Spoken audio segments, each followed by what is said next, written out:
Hello student, online classes में आपका स्वागत है। आज हम पढ़ाएंगे आपको यूनिट 5 हमारा क्या है, तनन उपांग। तनन उपांग, टेंशन मेंबर।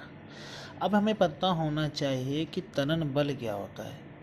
किसी भी ऑब्जेक्ट पर खिंचाव के कारण जो बल उत्पन्न होता है वही हमारा क्या कहलाता है, तनन बल कहलाता है। ठीक, तो उसी प्रकार किसी भी टेंशन में कोई भी मान लीजिए अवयव है, मान लीजिए कोई टी सेक्शन है, ठीक है, कोई टी सेक्शन है। इस टी सेक्शन पे क्या आ रहा है, कोई खिंचाव बल लग रहा है, ठीक है। तो ये क्या हो रहा है, इस किसी भी मेंबर पर जब तनन बल कार्य करता है, किसी भी मेंबर पर जब तनन बल कार्य करता है तो उसे क्या कहते हैं, तो उसे कहते हैं तनन उपांग, टेंशन मेंबर। ठीक है, ठीक है। तो पता चल गया आपको कि तनन उपांग किसे कहते हैं। ऐसा अवयव या ऐसा उपांग जिस पर क्या लगता है, तनन बल कार्य करता है। क्या कार्य करता है, तनन बल कार्य करता है, तो उसे क्या कहते हैं, तनन उपांग कहते हैं। ठीक है, अब देखिए आते हैं, नेक्स्ट टॉपिक हमारा है types of section. Next topic क्या है हमारा, टाइप्स ऑफ सेक्शन, खंड के प्रकार। ये ऑलरेडी आप लोग पढ़ चुके हैं, तो सबसे पहला क्या होता है, रॉड होता है। क्षण, क्षण कैसा होता है हमारा, देखिए आपको यहाँ पे दिख रहा होगा, क्षण कैसा दिख रहा है आपको, गोलाकार है और सॉलिड के फॉर्म में है। ठीक है, क्षण हमारा कैसा होता है, यह एक कैसा होता है, गोलाकार या आयताकार के रूप में पाया जाता है। ठीक है, आप देखते होंगे कि घर वगैरह में घर वगैरह के जो कॉलम बीम वगैरह बनाए जाते हैं तो उसमें छड़ कैसी रहती है, हमारी गोलाकार रहती है। ठीक है, और कहीं देखते होंगे कि आपका जो सेक्शन दिखता है वो कैसा दिखता है, रॉड की टाइप, स्क्वायर टाइप या रेक्टेंगुलर टाइप का दिखता है। ठीक है, तो ये सब जैसे शेप रहता है तो वो सब हमारा किसके अंतर्गत आता है, क्षण के अंतर्गत आता है। ठीक है, इनका प्रयोग किस लिए करते हैं, छतों में क्या करते हैं, टाई बार प्रोवाइड करने के लिए किया जाता है। ठीक, इसके बाद आते हैं फ्लैट। फ्लैट क्या होता है, चपटी। आप देखते होंगे कि कोई आपको सीट दिखती होगी जो पतली होगी, जिसकी थिकनेस क्या होती है, पतली होती है। ठीक है, थिकनेस क्या होती है, पतली होती है। ठीक है, तो ये कैसा होता है, जैसे आप देखते होंगे कि घरों वगैरह में जो चादर वगैरह चादर वगैरह जो डाली जाती है, टीन सेट वगैरह डाली जाती है, वो कैसे होती है, पतली होती है, फ्लैट के रूप में होती है। लेकिन होती क्या है, वो एक प्लेट होती है। ठीक, तो उसका जो शेप होता है देखिए ऐसे होती है, उसके बाद ऐसे होता है। ठीक है, चौड़ी कम होती है लेकिन लंबाई उसकी क्या होती है, ज़्यादा होती है। तो उसका शेप कैसे हो जाता है मेरा, आयताकार। ठीक है, तो ये सब जो छड़ें होती हैं, ये सब जो पट्टियाँ होती हैं, इनको क्या करते हैं, कवर के रूप में हम लोग क्या करते हैं, प्रयोग करते हैं। ठीक है, नीचे है हमारा एंगल सेक्शन, कोड़ी खंड। कोड़ी खंड में क्या होता है, कोड़ी खंड हमारा क्या होता है, तनन उपांग में क्या किया जाता है, छतों की कैंची के लिए प्रयोग किया जाता है। क्या किया जाता है, कोड़ी खंड का प्रयोग तनन उपांग के रूप में किया जाता है। एक कोड़ी खंड का प्रयोग प्रायः हल्की छतों की कैंची के लिए आधार के रूप में प्रयोग किया जाता है। ठीक है, जैसे जब कोई दो अवयव हैं, ठीक है, मान लीजिए एक मेंबर है और एक मेंबर ये है, इन दोनों मेंबर को क्या किया गया, आपस में जोड़ दिया गया। ठीक, तो किसी दो अवयवों को क्या करते हैं, जब एक एंगल के रूप में जोड़ा जाता है तो वो हमारा क्या कहलाता है, कोणी खंड कहलाता है। ठीक, जो हमारा सेक्शन होता है, जब देखिए ये आपको दिख रहा है, ये सिंगल दिख रहा है, तो ये हमारा कौन सा सेक्शन होगा, सिंगल। और जब दो दो कोणी खंड जोड़े जाएंगे, ठीक है, अब देखिए यहाँ का मतलब ये नहीं कि एक कोणी खंड में क्या मतलब होता है, एक कोणी खंड क्या होता है, जब दो खंडों को एक एंगल पे जोड़ा जाता है तो वो हमारा क्या कहलाता है, कोणी खंड। लेकिन जब सिंगल कोणी खंड मतलब क्या हुआ कि एक मेंबर रहेगा पूरा तो वो सिंगल कोणी खंड कहलाएगा, जब डबल मेंबर रहेगा तो डबल एंगल सेक्शन कहलाएगा। ठीक, इसके बाद आता है हमारा, इसके बाद क्या होता है, इसके बाद आता है हमारा टी खंड। आपको देखिए एक अल्फ़ा लेटर के रूप में एक सेक्शन दिख रहा है जिसका टी के रूप में क्या अल्फ़ाबेट है, तो उसको सेक्शन का क्या नाम दे दिए कि यार टी खंड।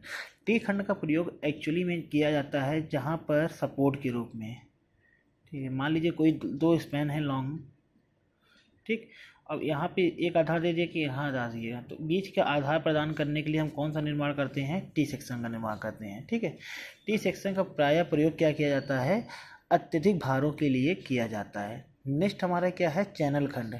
चैनल खंड में क्या होता है कि जब चैनल खंड का प्रयोग क्या होता है, जब दो या दो से अधिक खंडों को संयुक्त करके जो सेक्शन बनाए जाते हैं, जो खंड बनाए जाते हैं, चैनल खंड कहलाते हैं। ठीक है, जैसे मान लीजिए ये एक खंड ये है, एक खंड ये है। ठीक है, इन दोनों खंडों को क्या कर दिया गया, आपस में जोड़ दिया गया। ठीक, दो खंड है, इन दोनों खंडों को क्या कर दिया, आपस में जोड़ दिया गया, तो ये हमारा क्या हुआ, चैनल सेक्शन कहलाएगा। ठीक है, और इसके बाद नेक्स्ट हमारा क्या है, संगठित खंड। संगठित खंड मतलब कौन सा खंड, कंपोजिट सेक्शन। जब कोई खंड एक ही प्रकार के पदार्थ से बनाया जाता है अथवा विभिन्न प्रकार के खंडों से निर्मित खंड को ही संगठित खंड कहते हैं। या तो खंड कैसा हो, एक ही प्रकार के मटेरियल से क्या हो, बनाया गया हो, तो वो हमारा क्या कहलाता है। ठीक है, वो क्या कहलाता है, हमारा संगठित खंड कहलाता है। या विभिन्न प्रकार के खंडों को मिलाकर जब कोई कई सारे खंड को मिलाकर एक खंड बनाया जाता है। जैसे मान लीजिए ये मेरा कोणीय एंगल है, फिर इधर ये कोणीय एंगल है,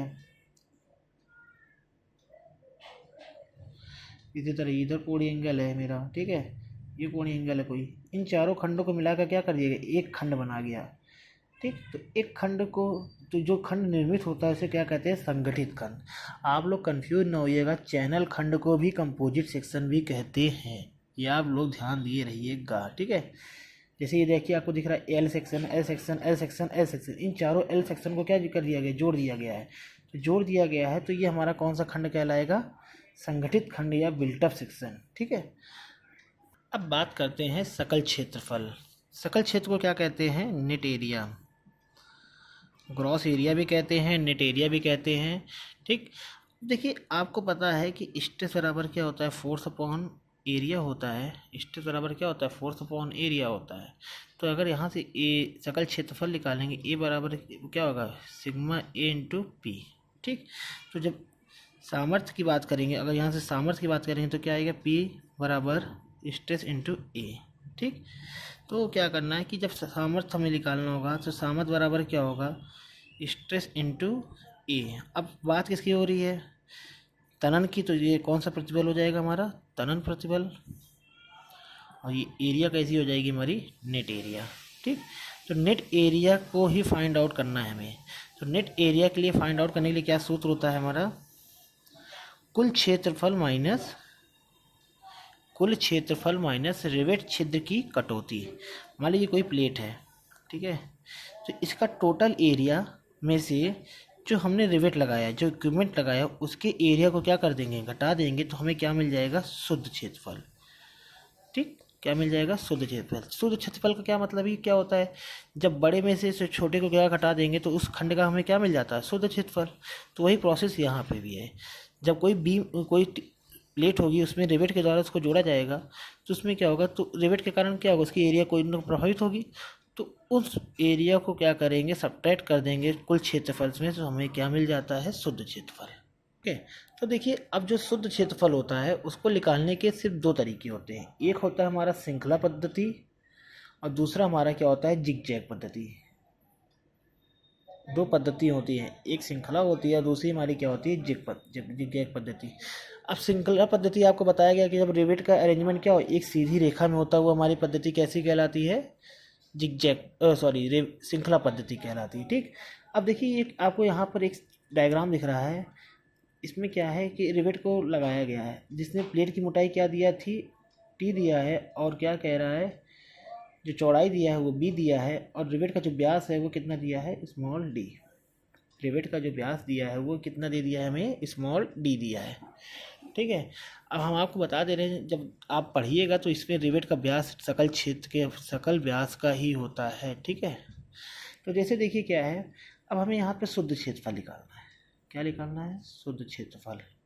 तो शुद्ध क्षेत्रफल में बराबर अभी आपको बताया क्या गया, टोटल क्षेत्रफल में से रिवेट के क्षेत्रफल को क्या कर देते हैं, घटा देते हैं। अभी आपको टी बीम, मान लीजिए कोई बीम है, ये प्लेट है, इसमें रिवेट लगाए गए हैं। इसकी चौड़ाई कितनी दिया है b और थिकनेस कितना दिया है t। ठीक है, इसमें मान लीजिए 2 रिवेट लगाए गए हैं। ठीक है, ये हमारी क्या है, रिवेट है, ये हमारी क्या रिवेट है। अब कह रहा है कि इसका अगर हमको निकालना है तो टोटल एरिया इसकी क्या हो गई, b into T. Net area हमें निकालना है। ठीक है, नेट एरिया निकालना है तो टोटल एरिया कितनी होगी, b इंटू टी माइनस इसका डाया कितना है d, और d और थिकनेस कितनी होगी t। तो अगर यहाँ से b माइनस डी करेंगे तो हमें क्या मिल जाएगा, नेट एरिया। यही यहाँ पर लिखा है, आप देखिए यही लिखा है ना, ए नेट बराबर B minus D into T. यदि संख्या कह रहा है यदि प्रत्येक पंक्ति में रिवेटों की संख्या क्या हो, स्मॉल n हो, तो हम क्या कर देंगे, n से मल्टीप्लाई कर देंगे। इस पद्धति के द्वारा हम क्या कर लेते हैं, शुद्ध क्षेत्रफल निकाल लेते हैं। ठीक है, ठीक है स्टूडेंट, अब नेक्स्ट क्लास में हम आपको बताएंगे जिगजैग पद्धति के बारे में। ठीक, थैंक यू क्लास।